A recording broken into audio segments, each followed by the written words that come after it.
Ikinuwento ng mga anak ni Comedy King Dolphy kung paano nilabanan ng kanilang ama ang kanyang sakit bago tuluyang mamaalam nitong Martes. Lahat nga raw sila nabigyan ng pagkakataong makapagpaalam sa kanilang ama at marinig ang kanyang mga habilin.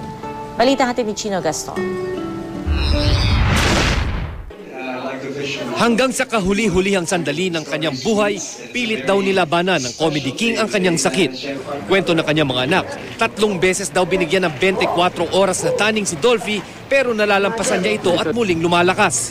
Tila ito raw ang naging paraan ng kanilang ama para bigyan sila ng sapat na panahon para makapaghanda. 3 beses nangyari na umiiyak kami, kala namin yun na. Parang talagang sabi ko, tama, pinaghanda lang talaga tayo ng daddy para hindi tayo grabing masaktan sa paglisan niya. Nagkaroon din daw ng pagkakataon ng lahat ng anak ni Dolphy na makapagpaalam sa kanilang ama. Kami lahat magkakapatid, bago siya nawala, isa-isa kaming lumapit sa kanya, binulungan namin yung tenga, kung sinabi namin yung mga gusto sabihin, umalik kami sa kanya sa pisngis, So, para kumpleto rin na nakausap namin siya. At sa kanilang pag-uusap, may huling habilin daw ang Comedy King. Sabi niya, mga kapatid mo, dahil nga yan, medyo marami-rami kami, palagi niya sinasabi sa akin na pag wala ako, ikaw ang tatay nila. Sabi ko, Dad, pangako yan sa'yo. Lagi ko mamahalin, unconditionally, mamahalin ko sila kung ano man ang kalagayan nila. Tsaka hindi ko sila ituturing na may half brother ko, half sister. Lahat sila talagang kapatid ko. Bago pumanaw noong Martes, nagdesisyon ng pamilya at mga doktor na itigil na ang lahat ng medikasyon ni Dolphy. It came to the point that his body could not take it anymore. So, to the point that he was hemorrhaging already.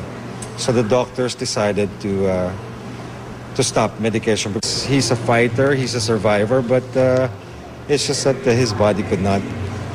Yeah. Hindi na kaya ng katawan.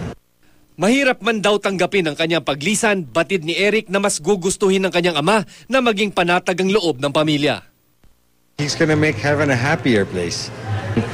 Baka nga gumagawa na nga ng sitcom yun sa taas. Dad, I'm really gonna miss you.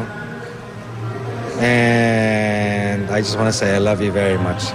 Ang anak namang si Rodolfo Jr. o Dolphy Jr. batid daw na maraming sakit ng loob na idinulot sa kanyang ama nang malulong siya sa droga at makulong noong dekada 80.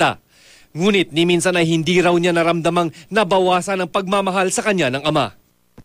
Nagpapasalamat una sa Panginoon na siya ang binigay na daddy sa amin. Mabait. Mabait talaga. Mabait. Klase ng mabait po? Sa kanya lahat. Mapagmahal. Masikaso.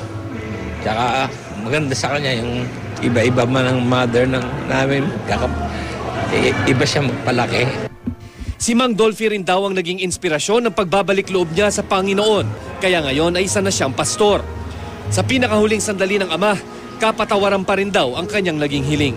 Sabi ko, doon na kami lahat. Sabi ko, Daddy, nadidinig mo ba ako? So, nandito kami lahat, kumpleto kami, with Shasha, nandito. Sabi ko, Dad, pagod ka na ba? Kung pagod ka na, sabi ko, okay lang. Sabi ko, pahinga ka na. Saka sabi ko, Dad, kung ano man naging kasalanan namin sa'yo, lahat magkakapatid, sabi ko, patawarin mo sana kami.